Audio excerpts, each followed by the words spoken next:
Well, U.S. imperialism got a good old-fashioned shellacking at the 7th Summit of the Americas and the People's Summit, both held in Panama last week too.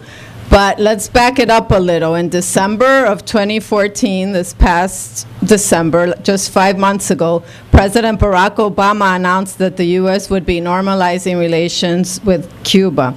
It was a major setback for imperialism after decades and decades of trying to overthrow the revolutionary government of Cuba. They have not succeeded, and they had to admit it. As the president of Argentina, Cristina Fernandez, said at the summit, quote, "We should be clear, Cuba isn't here and we're not witnessing this meeting between two leaders for any other reason because it fought for more than 60 years with unprecedented dignity," unquote. Cuba at the summit was a victory for the Cuban people and for all revolutionaries and anti-imperialists the world over. On Tuesday of this week, it was also announced that Obama has recommended to Congress that Cuba be taken off the U.S. terrorist list. A list, mind you, that shouldn't even exist because the terrorists are making the list. President Raul Castro's speech at the summit was a clear message that Cuba has its eyes wide open when dealing with U.S. imperialism. He quoted from an unclassified memo from the U.S. Assistant Secretary of State Lester Malloy in 1960. Quote, "The majority of Cubans support Castro." This is from the State Department. "An effective political opposition does not exist. The only foreseeable means of alienating internal support for the government is through disenchantment and disaffection based on economic dissatisfaction and hardship. To weaken the economic life of Cuba, denying it money and supplies to decrease monetary and real wages to bring about hunger, desperation, and overthrow of the government." And so Raul Castro quoted this in front of Obama at the summit. And then he went on to say, we have endured, quote, "we have endured severe hardships." Actually, 77% of the Cuban people were born under the blockade, the harshness of the blockade. But our patriotic convictions prevailed. Aggression increased resistance and accelerated the revolutionary process. Now here we are with our heads up high and our dignity unblemished, unquote. He also defended Venezuela, called for the decolonization of Puerto Rico, and said, quote, "We should all multiply our assistance to Haiti and support a fair and deferential treatment of the Caribbean countries in their economic relations as well as reparations for damages brought on by slavery and colonialism," unquote. So at the same time that Obama was announcing the softening with Cuba, he wanted to make it clear to the right-wing forces in U.S. imperialism that he wasn't actually going soft. He also signed an executive order last month declaring that Venezuela posed, quote, "an extraordinary threat to the national security of the U.S., unquote. The decree called for sanctions against 7 Venezuelan officials. It was a complete miscalculation on his part. The uproar that followed in all of Latin America and the world was unprecedented in scope. Every single Latin American and Caribbean country denounced the decree as heavy-handed and called for Obama to revoke it immediately. Every single country, except for Canada, of course. And Venezuela launched a campaign to collect signatures worldwide to deliver to Obama at the summit. It collected 13 million signatures in less than a month, and 3 million of them came from Cuba alone. Obama's attempt at isolating Venezuela was a resounding failure. U.S. Subsecretary for Latin America, Roberta Jacobson, said she was, quote, "disappointed that there were not more countries to defend the sanctions. They were not made to harm Venezuelans or the Venezuelan government," unquote. Obama couldn't even set foot in Panama before eating his own words. On April 9th, Obama declared that Venezuela, in fact, does not pose a threat to the U.S., and ended up even having to meet with President Nicolás Maduro during the summit. In his speech, Maduro at the summit demanded the decree be revoked and made it clear that Venezuela is anti-imperialist. He said to Obama, who had actually left. After he spoke, he left and didn't return to the summit. He was there for Raúl, but then he left and never came back to hear any of the other speakers. But in his absence, Maduro said, quote, Obama, if you do not recognize our revolution of the 21st century, you will continue to fail and collide against walls. So there were many other speakers that were anti-imperialist and anti-intervention, but I don't have time to get into all of them. But Telesur.net gave extensive coverage to it on the internet, and they now have an English wing too. I also want to report on the People's Summit that took place at the same time as a parallel summit. There were 3,500 delegates from workers' organizations, trade unions, peasant organizations, indigenous organizations, students, women, social and popular movements attended from throughout Latin America and the Caribbean. Just to give you a taste of what it was like, the final declaration stated its unconditional support for both the Cuban and Bolivarian revolution in Venezuela. It demanded the decolonization of Puerto Rico and freedom for Oscar Lopez Rivera, who's been in U.S. jails for 33 years now. It extended solidarity with the peace process taking place in Cuba between the FARC-EP and the Colombian government. It demanded the immediate end of the occupation of Haiti and the return of the 43 students of Ayotzinapa in Mexico who were kidnapped by the police and military. It also called for economic equality and an end to poverty.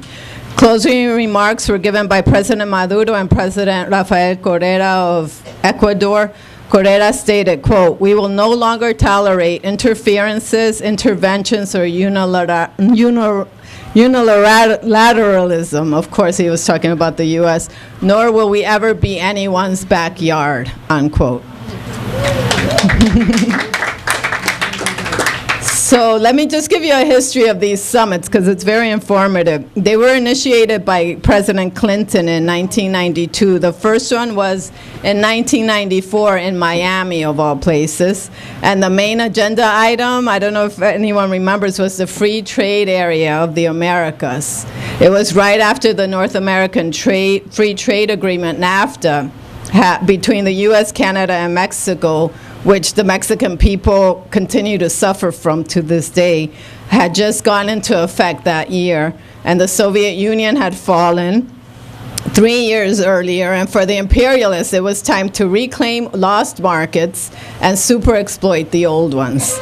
Cuba, of course, was excluded as a matter of routine. The OAS had expelled Cuba in 1962, 3 years after the triumph of the Cuban Revolution at the behest of the U.S. And as an aside, I didn't know this, the Cubans, they had been reinstated in 2009 at a General Assembly meeting of the OAS, but the Cubans declined to return because of the horrible history that the OAS has against the Cuban government. The third summit of Comrades and Friends Remember was in Quebec City in 2001. And that was on the heels of the World Trade Organization meeting and protests in Seattle in 1999. And it turned into another huge anti-globalization protest with over 20,000 activists from all over the world coming to it.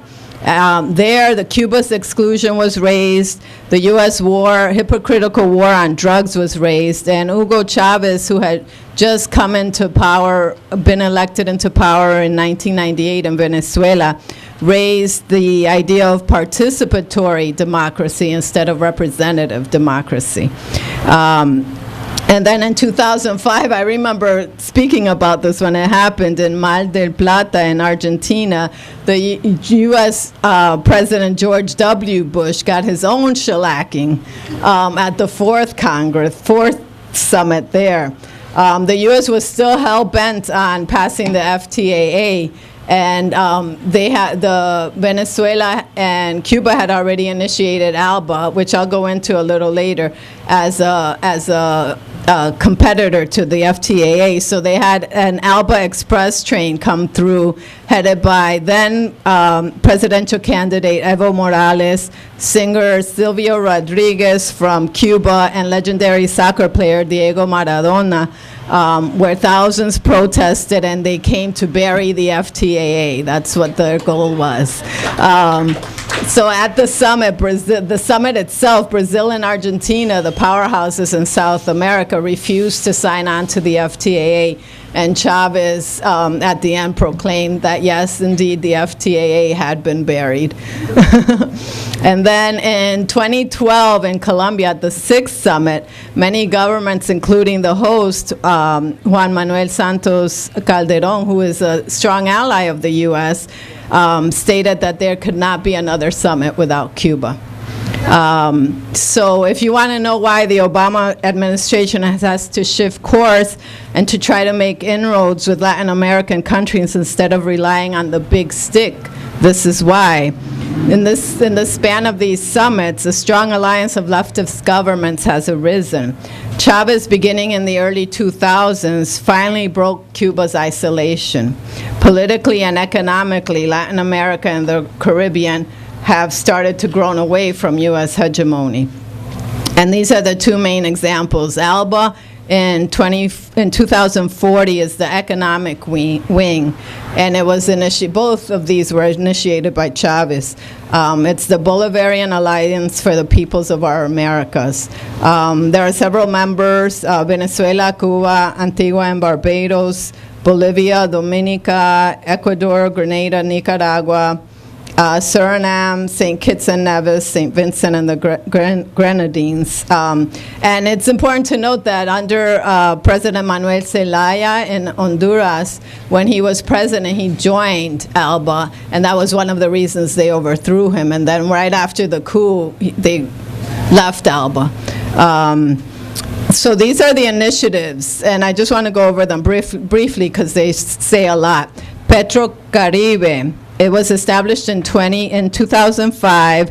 It looks to sell oil under a concessionary financial agreement to 14 member nations in the Caribbean. This initiative provides the Caribbean nations with important hydrocarbon resources which they don't have, and it sells the oil at a preferential price. Telesur is a media outlet that's on the internet from the ALBA block, and it's an effort to break the imperialist media domination. And it actually is working because, you know, in the last 9 years, it's referenced all the time in all kinds of media around the world. Petrosur is an energy alliance between Venezuela, Argentina, and Brazil, who have nationalized their oil companies, and the goal of this initiative is to provide funding for social welfare programs within these nations. UNASUR is the Union of South American Nations, and it's kind of has the same goals of bringing an economic alliance to all of the South American countries, and most importantly, pulling up the ones that, you know, may not have access to the sea, may not have agriculture, may not have resources to. For example, one of the things that these trade agreements did, at one point the U.S. was threatening Evo Morales and the Bolivian country, and Bolivia, saying that they won't buy their soybeans if they did blah, blah, blah, blah, blah. And Cuba and Venezuela said, don't worry about it, we'll buy all your soybeans. You know, so it's really concrete and a concrete alliance. It's not just a political alliance, it's a concrete alliance against imperialism. CELAC is the Community of Latin American and Caribbean States, and this is the political alternative to the Organization of American States, which is completely dominated by the U.S. President Evo Morales sums it up perfectly. He says, quote, "A union of Latin American countries is the weapon against imperialism. It is necessary to create a regional body that excludes the United States and Canada." It is without them that we must gestate this new organization without the United States to free our peoples in Latin America and the Caribbean. So it's 33 nations. Canada and the U.S. are the only ones excluded.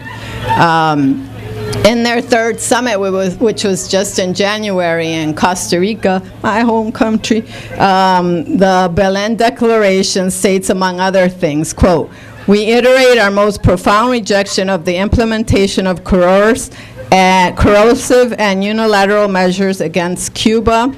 Nicaraguan President Daniel Ortega offered his time to Puerto Rican independence leader Rubén Berríos Martínez, which I thought was an awesome form of solidarity, and he called on the bloc to do more for to end colonialization of Puerto Rico and SELACs that they would committed themselves to. They also had a bunch of topics affecting the region, mostly around poverty and the distribution of wealth, as well as they called to erect a permanent monument to honor the victims of slavery and transatlantic slave trade, which that was awesome.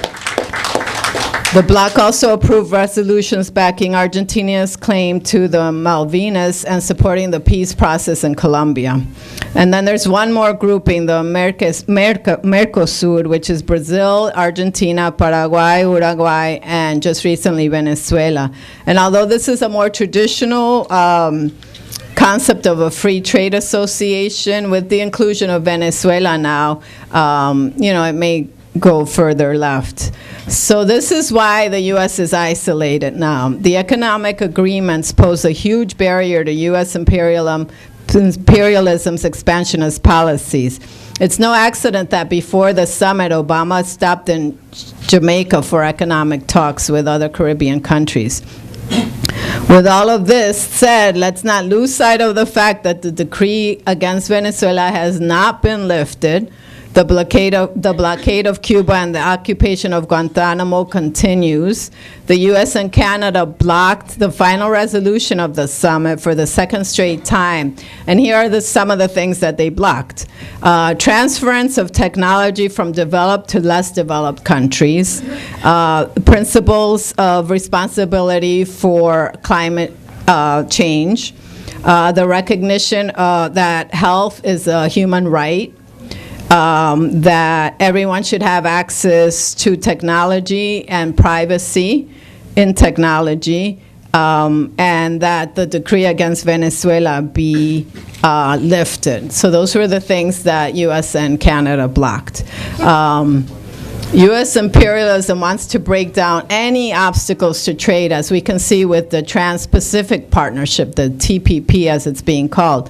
The New York Times states, quote, "While supporters have promised broad gains for American consumers and the economy," blah, blah, blah, that's what they always say, "the clearest winners of the Trans-Pacific Partnership Agreement will be American agriculture, along with technology and pharmaceutical companies, insurers, and many large manufacturers that say they could also expand United States exports to the 11 nations in Asia and South America that are involved." Unquote.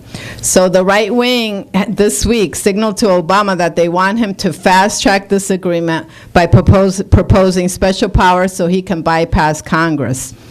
The trade agreement calls for tough rules on intellectual property protection, and get this, lowering of barriers to agricultural exports, labor and environmental standards, rules of law, and human rights.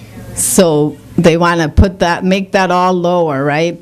And they want to establish corporate courts in these countries that will bypass local laws.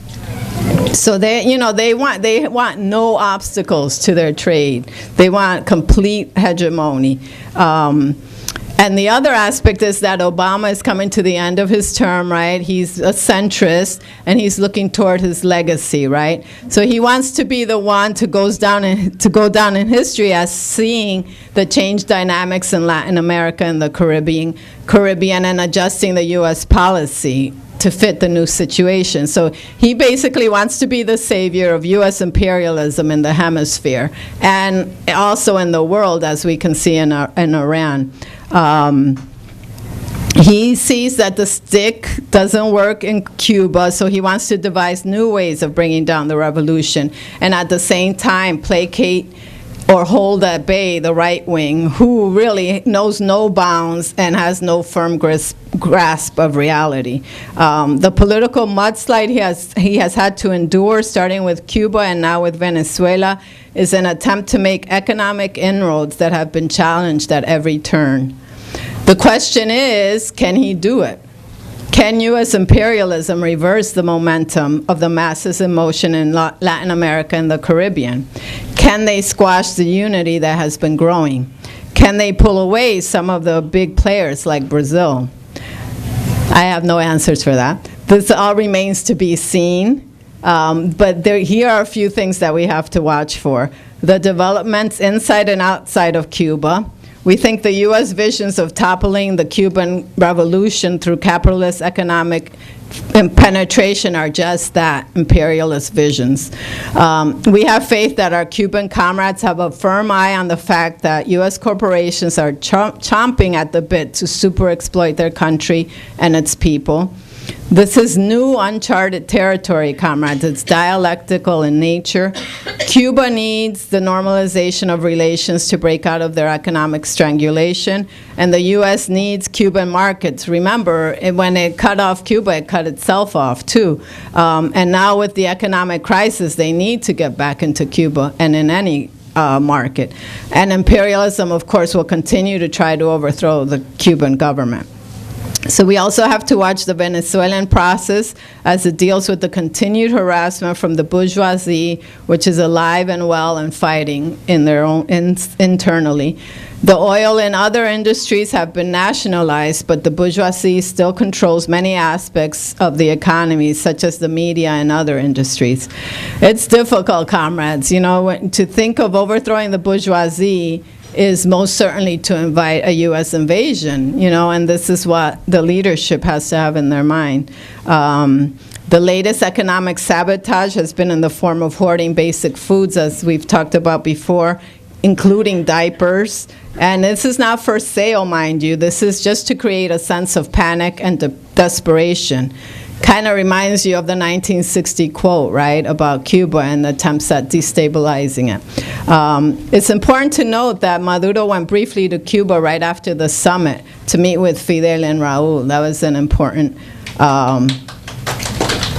event. So, and we also have to watch the peace talks between the FARC-EP and the Colombian government. The Colombian government continues to try to annihilate the rebels even while the talks go on. We have to be aware that there are leftist governments in office through electoral process where their time limits are up. For example, Argentina's President Cristina Fernandez's second term is up this year, and then that's it. I mean, she's done a lot for the country, but her terms are up. The same can be said of other countries in the hemisphere. We have to watch developments in Brazil as one of the major, if not the major, economic power in the region. The capitalist economic crisis has hit Latin America and the Caribbean hard, and all of these countries are still tied to the capitalist international markets. We also have to realize that all these countries are at different stages of development. Surely the Cuban Revolution, which overthrew the bourgeoisie and took state power, is the standard bearer for revolutionary communists like us.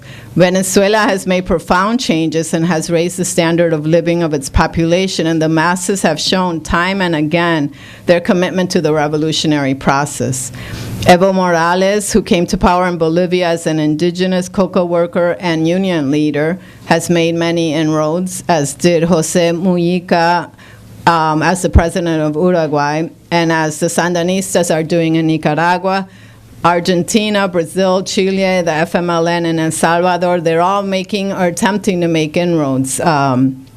We have to recognize that there are still several countries that do the bidding of the U.S., like Mexico and Colombia, although it really is becoming harder and harder as the mass movements grow.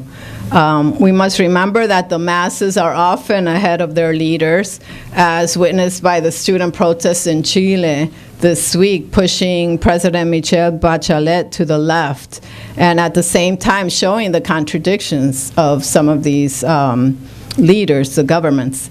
The political and economic gains made in Latin America and the Caribbean may be irreversible at this point, but we don't have a crystal ball.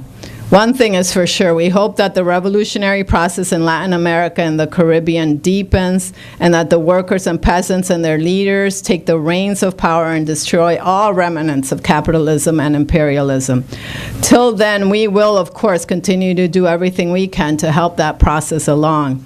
We will denounce all U.S. imperialist intrigues against our sisters and brothers, and we will fight this monster in its death throes. And to borrow a phrase, we will dance on its grave when it's dead.